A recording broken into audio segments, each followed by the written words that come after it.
जय हिंद मेरे प्यारे दोस्तों, गैलेक्सी क्लास में स्वागत है। और आज हम लोग नए चैप्टर के बारे में सीखेंगे और नया चैप्टर है द्विघात समीकरण।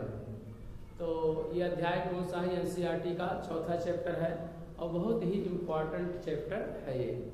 और यूपी बोर्ड की दृष्टि से या अन्य प्रतियोगी परीक्षाओं की दृष्टि से भी यह बहुत ही महत्वपूर्ण पाठ है।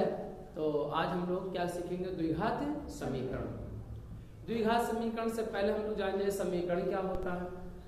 तो हमने कहा जब वही जो इसके पहले हम लोगों ने बहुपद पढ़ा, और बहुपद को जब हम लोग किसी चर या अचर राशि के बराबर लिख दिया जाता है तो उसे हम लोग क्या कहते हैं? समीकरण कहते हैं। जब किसी बहुपद को किसी चर अथवा अचर राशि के बराबर लिख दिया जाता है तो उसी बहुपद को क्या कहते हैं? समीकरण कहते हैं। बहुपद के प्रकार को पढ़ाए थे कि एक घातीय समीकरण बहुपद, द्विघातीय बहुपद, तीन घातीय बहुपद, चतुर्थ घातीय बहुपद। और जब हमने ये भी कहा था कि एक घातीय बहुपद को रैखिक बहुपद के भी नाम से जानते हैं। और वही जब रैखिक बहुपद को हम लोग किसमें? समीकरण के रूप में जान जाए। क्या किसमें? समीकरण के रूप में जान जाए तो वही हमारा क्या होगा? एक घातीय है तो क्या हो जाएगा? रैखिक समीकरण हो जाएगा। क्या हो जाएगा? रैखिक समीकरण। हमें जो पढ़ना है क्या पढ़ना है? द्विघात समीकरण पढ़ना है। रैखिक समीकरण अगर मान लिया जाए, रैखिक समीकरण, रैखिक समीकरण कौन सा होता है? जो कि हमें द्विघात समीकरण पढ़ना है, लेकिन थोड़ा सा हम लोग रैखिक समीकरण के बारे में जान लें। जो समीकरण है बहुपद यानी समीकरण जो होता है एक चर वाला जो रैखिक बहुपद होता है, समीकरण ax और प्लस b इक्वल टू 0 के रूप को क्या कहेंगे? के रूप को क्या कहते हैं? द्विघात समीकरण कहते हैं। सॉरी, रूप को क्या कहते हैं? रैखिक समीकरण कहते हैं। क्या कहेंगे? रैखिक समीकरण कहते हैं। कौन सा रूप को? समीकरण ax plus b equal to 0 के रूप को क्या कहेंगे? रैखिक समीकरण। इसके पहले दो चरों वाला रैखिक समीकरण हम लोग पढ़ चुके थे। दो चरों वाला क्या था? ax plus by plus c equal to 0। ये क्या था? जिसमें दो चर राशि x और y होते थे, इसलिए दो चरों वाला कहा जाता था।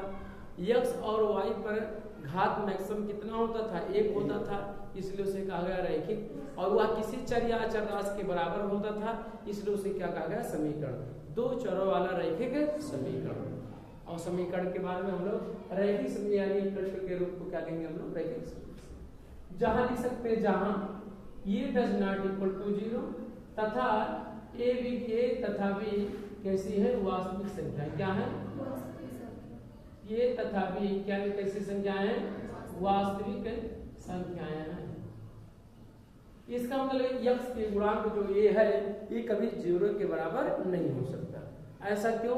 अगर यह 0 के बराबर हो जाएगा तो यह रैखिक समीकरण नहीं रह जाएगा, क्योंकि चर राशि का अधिकतम घात कितना होना चाहिए? 1 होना चाहिए, तभी उसे हम लोग क्या कहेंगे? रैखिक समीकरण कहेंगे।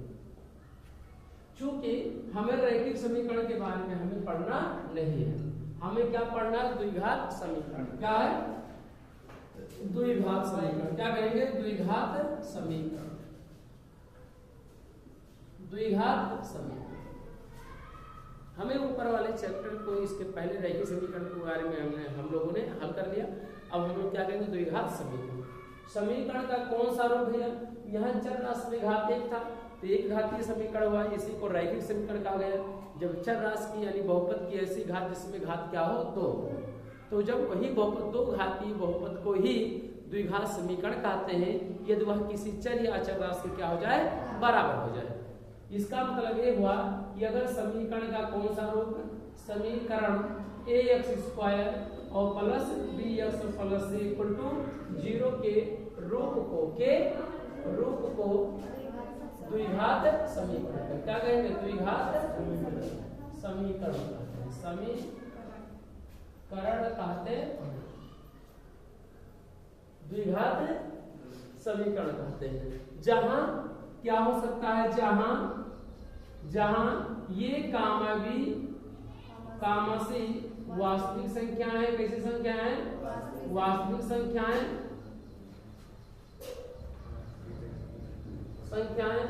तथा ये डज नॉट इक्वल टू 0 है। इसका मतलब ये क्या हुआ? मतलब ये हुआ कि समीकरण का x स्क्वायर धन bx प्लस से इक्वल टू 0। अगर हम इसको इतना मूल लें, इतना मूल ले इसी को, तो हमारा x square plus bx plus c जो होगा तो क्या होगा? तो घात क्या है? बहुपद है। इसे शॉर्टकट में इसे भी लिख सकते हैं, इसे px इक्वल टू क्या लिख सकते हैं? 0। लेकिन जहां लिखेंगे कि px एक क्या है? बहुपद है। और कौन सा बहुपद है? द्विघात क्या है? बहुपद है। शॉर्टकट में समीकरण px इक्वल टू 0 को द्विघात समीकरण कहते हैं, जहां px द्विघात क्या है? बहुपद है, या द्विघात ही क्या है? बहुपद है। इसे शॉर्टकट में इस तरह से भी आप लिख सकते हैं। और इसी का अगर खोल कर लिखा जाए ax square plus bx plus c equal to 0, क्योंकि समीकरण तो उसमें क्या आएगा? बराबर आ जाएगा। तो बराबर या किसी चर या चरराशि के क्या हो जाएगा? बराबर हो जाएगा। हमारा क्या हो जाएगा? समीकरण हो जाएगा। और इसी को इसमें ABC कैसी संख्या है? वास्तविक संख्या है। वास्तविक संख्या में परमेय हो चाहे अपरमेय हो, कर्णीगत हो या ना हो, भिन्नात्मक सबसे कोई मतलब नहीं है। x के हम गुणांक से कोई हमसे मतलब नहीं है। कैसे संख्या होना चाहिए? वास्तविक होना चाहिए। लेकिन इस बात का हमेशा याद रखें कि ये डज नॉट इक्वल टू 0, ये कभी 0 के बराबर नहीं हो सकता। परंतु इस बात ये हो सकता है कि b और c क्या हो सकते हैं? तो हाँ बाबू, हो भी सकते हैं। b और c 0 भी हो सकते हैं, परंतु ये कभी भी 0 नहीं हो सकता है। अगर ये 0 हो जाएगा तब, अगर ये 0 हो जाएगा तो ओवरऑल क्या हो जाएगा? 0। तो इस बहुपद के अधिकतम घात कितना हो जाएगा? 1। तब 2 घात समीकरण ना होकर क्या हो जाएगा? 1 घात 1 का हो जाएगा? समीकरण हो जाएगा। इसलिए जो मैक्सिमम घात है उसका गुणांक कभी भी 0 के बराबर नहीं हो सकता। समझे कि नहीं? ये क्या है? द्विघात क्या है? समीकरण। अब द्विघात समीकरण का जो भी है, कौन से घात का रूप में? घात x पे घात 2 या x पे घात 1 या x पे घात क्या है? ये जो समीकरण है, अगर ये तो पहले से ऑलरेडी ही लिखा गया है, घात के चाहे बढ़ते क्रम में लिखे और चाहे घात के घटते क्रम में लिखे जाए, तो जो रूप हमें प्राप्त होगा वो क्या होगा? मानव रूप होगा। क्या होगा? लेकिन इसमें हम ऑलरेडी पहले से ही ये कौन सा रूप लिखे हैं? तो मानव रूप लिखे हैं। कौन सा रूप लिखे हैं? जब द्विघात समीकरण के चर या चर राशियों के घातांकों को आरोही क्रम में और या अवरोही, उसे दूसरे शब्दों में कहें, चाहे आप बढ़ते क्रम में घात के लिखे और चाहे घटते क्रम में, किसके? चर राशि के घात के। चर राशि कौन सा? इसमें यक्ष है, तो यक्ष घात के बढ़ते क्रम में आप लिखिए और चाहे घटते क्रम में लिखिए, तो जो रूप हमें प्राप्त होगा क्या होगा? मानक रूप होगा। क्या होगा? आइए अब हम लोग क्या सीखेंगे? द्विघात समीकरण के बारे में। अब द्विघात समीकरण के मूल हम लोग सीखेंगे। क्या मानेंगे? द्विघात समीकरण के मूल। इसी को हम लोग क्या कहते हैं? शून्यक भी कहते हैं। क्या कहते हैं? यानी x और y का ऐसा मान, इसमें मैक्सिमम घात कितने हैं? 2 है, यानी x के ऐसे 2 मान हमें प्राप्त होंगे जो इस समीकरण को क्या करेगा? संतुष्ट करेगा। अर्थात x का मान रखने पर किसके बराबर हो जाए? 0 के क्या हो जाएगा? बराबर। x के कितने मान प्राप्त होंगे? 2 मान प्राप्त होंगे। तो ये जो x का मान प्राप्त रखने पर ये 0 हो जाए, तो उसी x के मान को ही हम लोग क्या कहते हैं? शून्य। यानी x का ऐसा मान जो इस समीकरण को क्या करे? संतुष्ट करे, उसे हम लोग क्या कहते हैं? द्विघात समीकरण के मूल कहते हैं, या द्विघात समीकरण के शून्य कहते हैं, या द्विघात समीकरण के क्या कहते हैं? हल कहते हैं। समझे कि नहीं? x के मान को ही क्या कहा जाता है? शून्य कहा जाता है। हल भी कहा जाता है। समीकरण का क्या कहा जाता है? हल कहा जाता है। और समीकरण के शून्य, हल और मूल भी क्या कहा जाता है? किसके मान को? x के मान को। तो द्विघात अगर देखा जाए, द्विघात क्या है? द्विघात समीकरण के शून्य या द्विघात समीकरण की क्या है? मूल। द्विघात समीकरण के मूल क्या लिखेंगे? द्विघात समीकरण के मूल।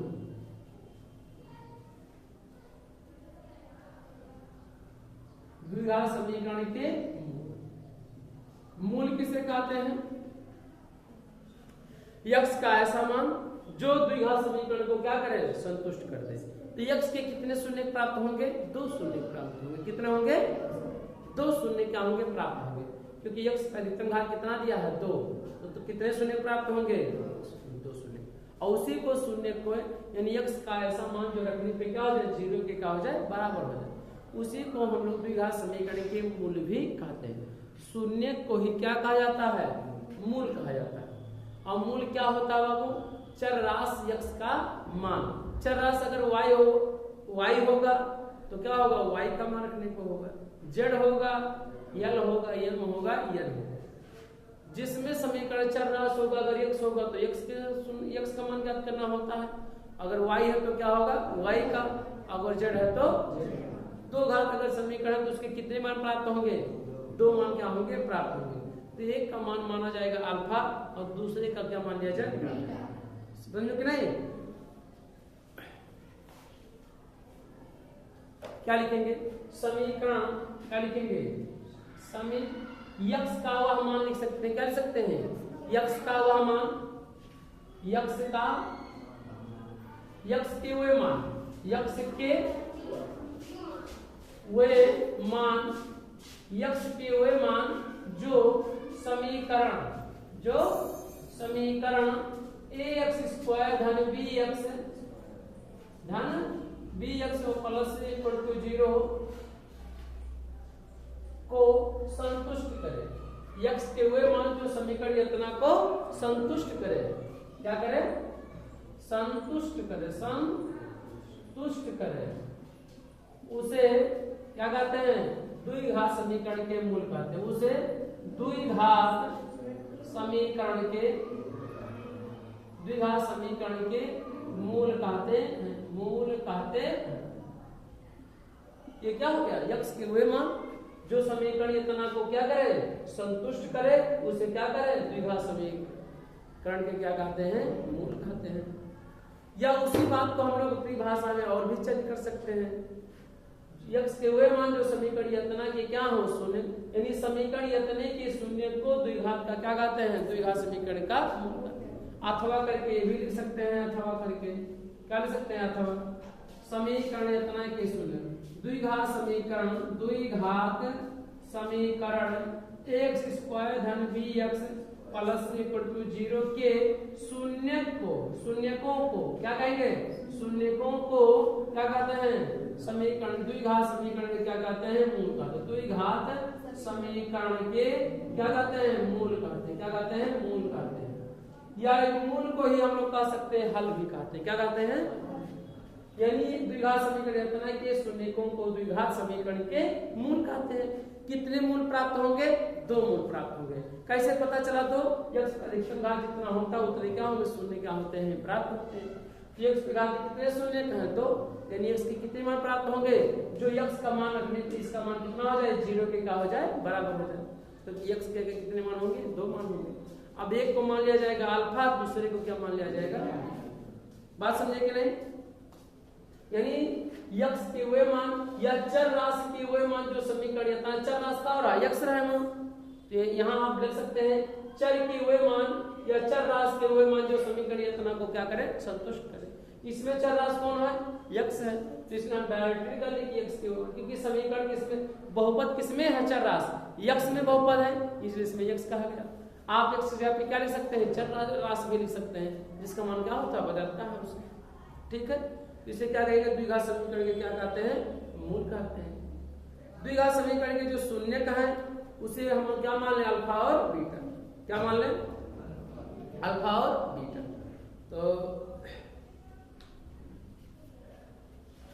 चलिए और अगला नेक्स्ट हम लोग सीखेंगे, क्या सीखेंगे, द्विघात बहुपद माने द्विघात समीकरण के शून्यकों तथा गुणांकों में संबंध, क्या सीखेंगे। इसके पहले जब बहुपद हम लोग पढ़ रहे थे तो कुछ इसके बारे में हम लोगों ने सीखा था। वहां द्विघात बहुपद के शून्यकों तथा गुणांकों में संबंध पढ़े थे हम लोग, और यहाँ द्विघात समीकरण के शून्याकों तथा गुणांकों में संबंध, चाहे शून्य कहा जाए और चाहे मूल कहा जाए, दोनों में क्या होगा, सेम होगा, ठीक हो। क्यों हो सकता है मूल ही कहा है अधिकतर, तो मूल अगर कहा है तो मूल के बारे में अलग बात है, लेकिन हम लोग जो द्विघात समीकरण पढ़े हैं वही द्विघात बहुपद के रूप में क्या करें, मूल ज्ञात करने के लिए हल करेंगे हम लोग, ठीक है, जो कहा है। तो हम लोग क्या करेंगे, द्विघात समीकरण के क्या लिखेंगे, द्विघात समीकरण, कौन सा, द्विघात समीकरण के मूलों, क्या लिखेंगे, मूलों तथा गुणांकों में संबंध, गुणांकों में संबंध, गुणांकों में संबंध। संबंध माने क्या, माने संबंध है, क्या सूत्र है, क्या रिलेशन है, ये बताना है। याद है, द्विघात समीकरण, द्विघात समीकरण ax स्क्वायर और plus bx plus c equal to 0 के मूल अल्फा और क्या हो, बीटा हो, तब मान लिया गया अल्फा और बीटा हो। समीकरण यदि द्विघात समीकरण x स्क्वायर यानी bx plus c equal to 0 के मूल अल्फा और बीटा हो, तब क्या होगा, शून्यकों का योगफल कितना हो, तब शून्यकों नहीं, मूलों का योगफल, क्या लिखेंगे, मूलों का योगफल क्या होता है बाबू, माइनस यक्स का गुणांक और बटे यक्स स्क्वायर का गुणांक, ये सूत्र होता है। मूलों का योगफल बराबर क्या होगा, माइनस हमेशा होगा और यक्स का गुणांक बटे क्या होगा, यक्स स्क्वायर का गुणांक। इसे सिंबल के रूप में लिखना चाहें तो ये मूलों का योगफल एक अल्फा है, प्लस क्या होगा, दूसरा बीटा होगा। अब इज इक्वल टू क्या, माइनस यक्स का गुणांक यहाँ पे क्या है, b है, तो यहाँ पे क्या लिखेंगे b, और यक्स स्क्वायर का गुणांक क्या है यहाँ ये, तो क्या हो जाएगा ये अल्फा प्लस बीटा बराबर क्या होगा, माइनस b बाई ये हो जाएगा। ऐसे हम लोग क्या कहेंगे, अगर हम लिखना चाहे हैं तो हम लोग लिख सकते हैं शून्यकों का क्या है, योगफल है, अल्फा प्लस बीटा बराबर क्या होगा, माइनस b बाई। मूलों का गुणनफल कितना होगा, क्या होगा, यही पैसे मूलों का गुणनफल, मूलों का गुणनफल, क्या लिखेंगे, गुणनफल। हमारे पास जगह नहीं है तो आप नीचे लिख लेंगे। तो क्या होगा, अचर पद होगा, क्या होगा, अचर पद बटे क्या होगा, यक्स स्क्वायर का गुणांक,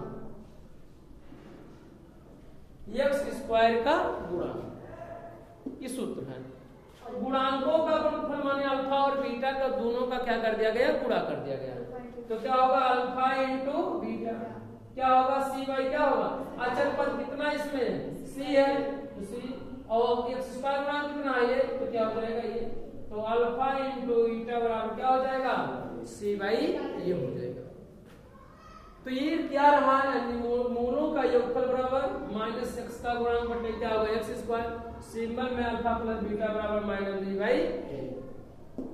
ये अल्फा बीटा क्या है, ये अल्फा का मान समीकरण में रख दिया जाए, अल्फा रख दिया जाए इसमें, ये यक्स का क्या, ये अल्फा और बीटा क्या है, यक्स के क्या है, मान है, जो रखने पर इसकी वैल्यू क्या हो जाएगा, 0 के क्या हो जाएगा, बराबर हो जाएगा। अर्थात हम लोग कह सकते हैं कि अल्फा का मान रखने पर क्या हो जाएगा, 0, और बीटा का मान रखने पे क्या हो जाएगा, 0 हो जाएगा। यही है, यही अल्फा, इसे समीकरण का क्या कहते हैं, अल्फा बीटा को समीकरण का हल भी कहते हैं, और अल्फा बीटा को ही क्या कहते हैं, शून्य कभी कहते हैं। बस जब वहां बहुपद की बात आया था तो वहां पे क्या हुआ था, शून्य। अब यहाँ पे समीकरण तो हम लोग यहाँ पे क्या सीखेंगे, मूल, क्या कहेंगे, यक्स के मान को ही क्या कहा गया है, मूल कहा गया है। ठीक है, अब हम लोग क्या करेंगे, नेक्स्ट हम लोग क्या करेंगे, पढ़ेंगे अगला टॉपिक। अब हम लोग क्या करेंगे, नेक्स्ट टॉपिक को पढ़ेंगे कि जब द्विघात समीकरण बनाना, जब मूल क्या हो, दिए हो, अर्थात x के 2 मान दिए रहेंगे और हमें क्या करना होगा, द्विघात समीकरण बनाना होगा। द्विघात समीकरण बनाना क्या लिखेंगे, द्विघात समीकरण बनाना जब मूल दिए क्या बनाना है, द्विघात समीकरण बनाना है। कब, जब मूल दिए हों, यानी x के मान दिए हों, तो मान लिया जाए कि माना द्विघात समीकरण के मूल अल्फा और बीटा हो, क्या है, अल्फा और बीटा हो, तब अल्फा और बीटा हो, तब अल्फा और बीटा हो, तब द्विघात समीकरण, तब द्विघात समीकरण क्या होगा? द्विघात समीकरण x स्क्वायर हमेशा माइनस मूलों का योगफल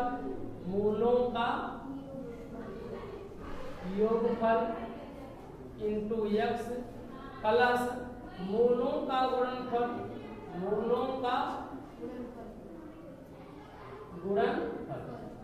और इक्वल टू क्या होगा? ठीक है। हम लोग इसे स्टैंडर्ड रूप से पढ़ने के लिए यहाँ पर के भी लिख सकते हैं। क्या लिख सकते हैं? के भी लिख सकते हैं, लेकिन द्विघात समीकरण की बात है तो हमें और क्या लिखने की जरूरत है। इसे हम सांकेतिक रूप में लिखना चाहें तो x स्क्वायर हमेशा होगा माइनस मूलों का योगफल क्या होता है? Alpha plus beta. तो क्या करेंगे? अल्फा प्लस बीटा इंटू क्या होगा? x होगा, इंटू क्या होगा? प्लस मूलों का गुणनफल तो अल्फा इंटू बीटा, तो क्या करेंगे? Alpha into beta equal to कितना है? 0। इसे सांकेतिक रूप में इस प्रकार क्या करेंगे? ठीक है, सांकेतिक रूप से लिखेंगे। कौन सा? x square minus alpha plus beta into x plus alpha into beta equal to क्या होगा? ये अल्फा बीटा क्या है? x के क्या है? मान। क्या है? x के अल्फा और बीटा x के मान है, जो इस समीकरण को क्या करेगा? संतुष्ट करेगा। इस समीकरण को क्या करेगा? संतुष्ट करेगा। x के मान को मूल कहा जाता है।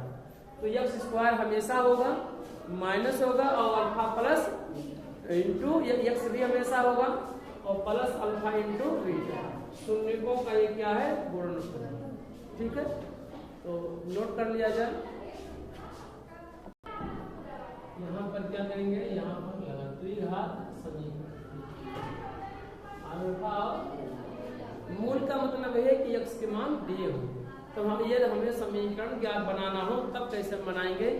और कौन सा समीकरण? द्विघात समीकरण।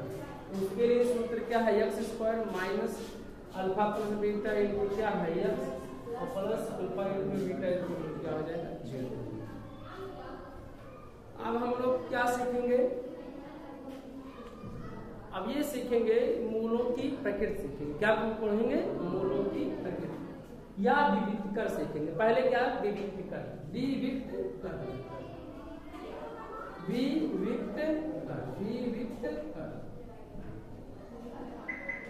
क्या कहेंगे? रास कौन सा? रास b स्क्वायर माइनस 4ac को विविक्त कर कहते हैं। क्या कहते हैं? विविक्त कर कहते हैं। विविक्त कर कहते हैं। कौन सी राशि? b स्क्वायर माइनस 4ac को विविक्त कर कहते हैं। क्या कहते हैं? विविक्त कर। और इसे d से क्या करते हैं? प्रदर्शित। इसे d से प्रदर्शित करते हैं। किसे प्रदर्शित करते हैं? कैपिटल d से क्या करते हैं? प्रदर्शित। अर्थात इसे हम शब्दों में कहना चाहे तो d बराबर क्या होगा? b square minus 4x। इसे सांकेतिक रूप में लिखना चाहे तो d बराबर क्या होगा? b square minus 4x। ये ABC क्या है? द्विघात समीकरण के क्या है? x और x स्क्वायर के और अचर पद क्या है? ये है, यानी क्या है? गुणांक है। किसके समीकरण? x square plus bx plus c। द्विघात समीकरण के x square plus bx plus c equal to 0 यदि हो तब राशि क्या होगा? b square minus 4ac equal to को क्या कहेंगे? विविक्त करेगा। इसे किससे वर्ग करते हैं? d से। अब हम लोग सीखेंगे मूलों की प्रकृति। क्या सीखेंगे? मूलों की प्रकृति। मूलों की प्रकृति हो यदि द्विघात समीकरण इतना के विविधकर डी हो। मान लिया माना द्विघात समीकरण ax square plus bx plus c equal to 0 के का विविधकर कैपिटल D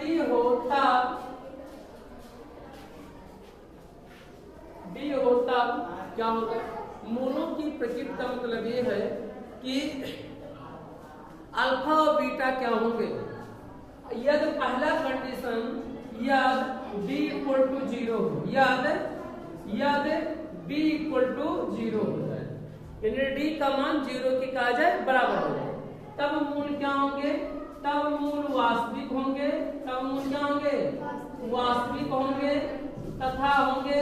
तथा समान होंगे। क्या होंगे? समान होंगे और क्या होंगे? बराबर। तब मूल वास्तविक तथा क्या होंगे? समान होंगे। इस बात को होंगे तो कहिए वास्तविक तथा क्या होंगे? समान। वास्तविक तथा क्या होंगे? इसका मतलब क्या है?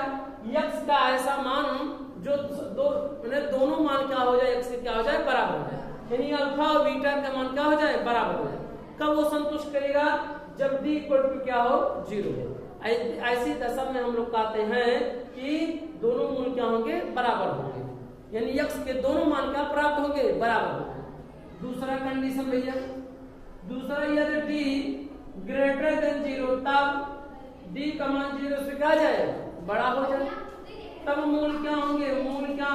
वास्तविक होंगे। क्या होंगे? वास्तविक तथा असमान होंगे। क्या होंगे? असमान होंगे। इसका मतलब क्या है? मूल यानी x के ऐसे मान प्राप्त होंगे जो क्या होंगे? वास्तविक होंगे और साथ में दोनों क्या होंगे? अलग होंगे। जैसे x बराबर 3 आ जाए तो x बराबर क्या हो जाएगा? 4 आ जाएगा। तो दोनों क्या है? असमान है। क्या है? x के ऐसे मान जो दोनों मान क्या होंगे? क्योंकि इसमें x के कितने मान प्राप्त होंगे? 2 मान प्राप्त होंगे। 2 मूल क्या होंगे? प्राप्त होंगे। दोनों मूल कैसे होंगे? अगर d इक्वल टू 0 होगा तो मूल क्या होंगे? वास्तविक होंगे, यानी x का मान कैसा होगा? वास्तविक होगा और क्या होंगे? दोनों क्या हो जाएंगे? समान हो जाएंगे। अगर d ग्रेटर देन 0 तो मूल वास्तविक होंगे तथा क्या होंगे? असमान हो जाएंगे। यह तीसरा कंडीशन इसका है कि यदि d लेस देन क्या हो? 0, लेस देन क्या हो? यानी 0 से क्या हो? छोटा हो, अर्थात d का मान क्या है? ऋणात्मक होगा, तभी तो वह 0 से छोटा होगा।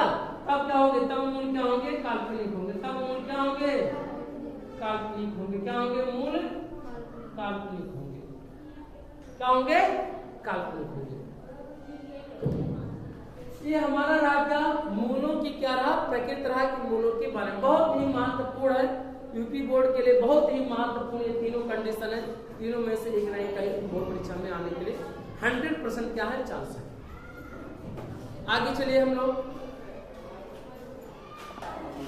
द्विघात सूत्र हम लोग क्या कहेंगे? द्विघात सूत्र। इसे हीरो सूत्र भी कहते हैं। क्या कहते हैं? हीरो सूत्र कहते हैं। क्या कहेंगे? हीरो सूत्र कहेंगे।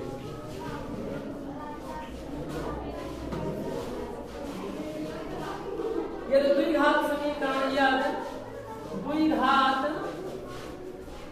समीकरण x स्क्वायर धन bx plus c equal to 0 हो तब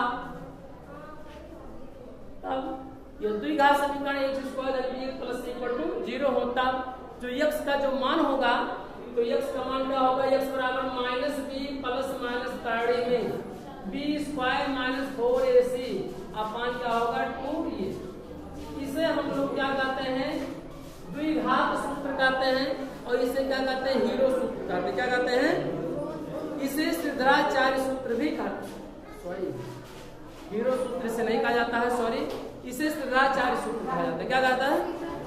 हीरो सूत्र का उपयोग हम लोग त्रिभुज के क्षेत्र के एरिया को ज्ञात करने के लिए, सॉरी मुझसे गलती हो गई, ठीक है। इसे क्या कहते हैं? इसे सिद्धाचार्य सूत्र। क्या करेंगे? सिद्धाचार्य सूत्र भी क्या कहते हैं? कहते हैं। इसमें x के कितने मान प्राप्त होंगे? तो x के 2 मान प्राप्त होंगे। इसमें x बराबर माइनस बी प्लस, एक बार प्लस लिया जाएगा एक बार माइनस लिया जाएगा। अगर चाहे प्लस लिया जाए तो पहला मान क्या हो जाएगा अल्फा, और जब दूसरा लिया जाएगा तो क्या हो जाएगा बीटा। आप बदल भी कर सकते हैं प्लस और माइनस, यानी अगर इसे हम लोग x का अगर मान प्राप्त करना चाहें तो माइनस बी प्लस 30 में बी स्क्वायर माइनस 4ac अपन क्या होगा 2a होगा। यही हमारा क्या है अल्फा का क्या है मान है। दूसरा क्या हो जाएगा अल्फा बीटा आप लिख सकते हैं आपको स्वतंत्र रूप से, ठीक है, क्योंकि x के कितने मान प्राप्त होंगे, मूल प्राप्त होंगे, 2 मूल प्राप्त होंगे। तो मूल प्राप्त होंगे हम एक बार प्लस लेंगे एक बार क्या लिखेंगे माइनस। आप जब पहला करेंगे तो अल्फा मान लेंगे, दूसरे को क्या मान लेंगे बीटा, या पहले को आप बीटा मान सकते हैं और दूसरे को क्या मान सकते हैं अल्फा मान सकते हैं। तो क्या होगा x बराबर कितना हो जाएगा, x के 2 मान प्राप्त होंगे तो x बराबर ऐसे इस तरह से माइनस बी प्लस नहीं बी स्क्वायर माइनस 4ac अपन क्या होगा 2a होगा। एक तो x का एक मान होगा, ठीक है, और दूसरा क्या मान होगा माइनस बी माइनस 30 में बी स्क्वायर माइनस 4ac अपन क्या होगा 2a होगा। ये क्या हो जाएगा दूसरा मान होगा, क्या होगा ये, क्योंकि x के कितने मान प्राप्त होंगे 2 मान प्राप्त होंगे, तो दोनों मान यही प्राप्त क्या होंगे एक बार प्लस लगा के लिखा जाएगा एक बार माइनस। पहले मान को अल्फा मान लेंगे, दूसरे को क्या मान लेंगे बीटा मान। ये द्विघात समीकरण के मूल अल्फा और बीटा यदि लिख दिया जाता तो अल्फा बराबर इतना होता, बीटा बराबर हम लोग क्या करते हैं इतना। और इसी टोटल संयुक्त रूप को ही हम लोग क्या कहते हैं सिद्धाचार्य सूत्र भी कहते हैं। तो हमें उम्मीद है कि आप बेहतर से सीखे होंगे, और हम लोग 4 पॉइंट वाली प्रश्नावली को नेक्स्ट वीडियो में क्या करेंगे सीखेंगे। जय हिंद जय भारत।